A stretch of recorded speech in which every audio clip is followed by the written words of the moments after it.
HarperCollins presents The Ultimate University Survival Guide, The Uni-Verse, by Jack Edwards. Read by Jack Edwards. Introduction. Hey, my name is Jack Edwards, and I've just finished my final year studying English literature at Durham University. This is The Uni-Verse, my ultimate guide to university, sharing an actual student's perspective. From dressing as a jellyfish using only bubble wrap and tape, to setting my microwave on fire with a single piece of bread, I've really done it all. And with this book, I hope to impart all the wisdom I've gained, conflagration not included. So, whether you're looking for housemates to live with or tips and tricks to help avoid murdering them, this is your complete, unadulterated, unfiltered survival guide with all the trimmings. Just think of me as the Bear Grylls of university. Except, I've never been on a rugby club bar crawl, so I've never actually had to drink my own urine.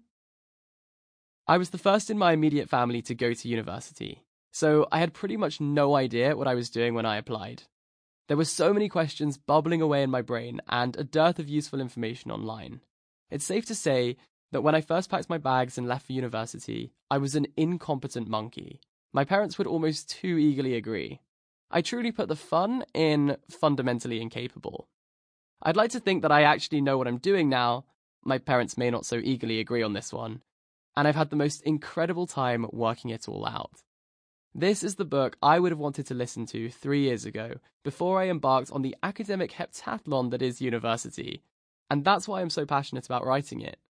Also, I'm an English lit student, so this is pretty much a dream come true.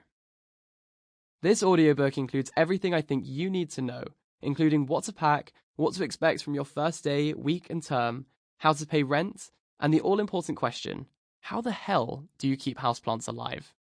Seriously, how do you expect to keep yourself alive if you have the carcass of a rotting succulent on your bookshelf? I've got you covered. Chapter 1. Before you go to university. So, you want to go to university. Amazing. There are a few things you need to do before you find yourself in the lecture hall or the nightclub on day one of Freshers Week. So, I've dedicated the first section of this book to the pre-uni hustle.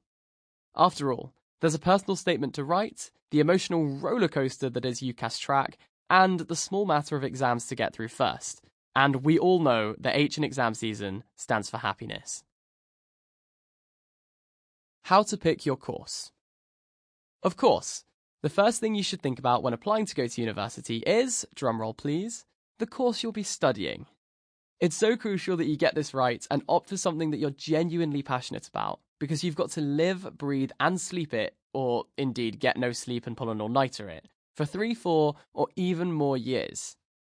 And the key word there is you. Your subject has to be something you care about. Not what your parents think will lead to a successful career they can brag about to strangers they meet on dog walks. Not what your teachers tell you you're destined to study because you pretend you know what's going on in class surprisingly convincingly. Not what your horoscope suggests you'd be good or Sagittariable at. You don't want to be the one left picking up the Pisces. It's about what you know you enjoy. It's about studying the thing that is going to wake you up in the morning and excite you. The best way to get an insight into what a course entails is by checking different university department websites. Often, they'll have full breakdowns of what each year of the course expects of you and the content they cover. If there are a few different subjects that you particularly enjoyed or excelled in during your GCSEs, A-levels, BTECs or IB years, and you can't quite pick one, then investigate all of them. There's no harm in not knowing just yet, and no shame in testing the water of a few different subjects at this initial stage. It can be hard narrowing down your options. It's like picking your favourite Friends character, although we all know that no one's favourite is Ross. Disclaimer, I mean that no one's favourite Friends character is the paleontologist Ross, who has more divorces than cats have lives. Not just any normal person called Ross. I'm sure other people called Ross are lovely. Alternatively, there's always the safety net option of taking what's known as combined honours, which means you study multiple subjects. If you opt for this, it's probably a good idea to take 2 subjects that complement each other, like history and politics, maths and physics, or English and psychology. But that's not to say that other combinations aren't valid too. In fact, the more obscure the combination you go for, the more nuanced and unique your research and Sample complete. Ready to continue?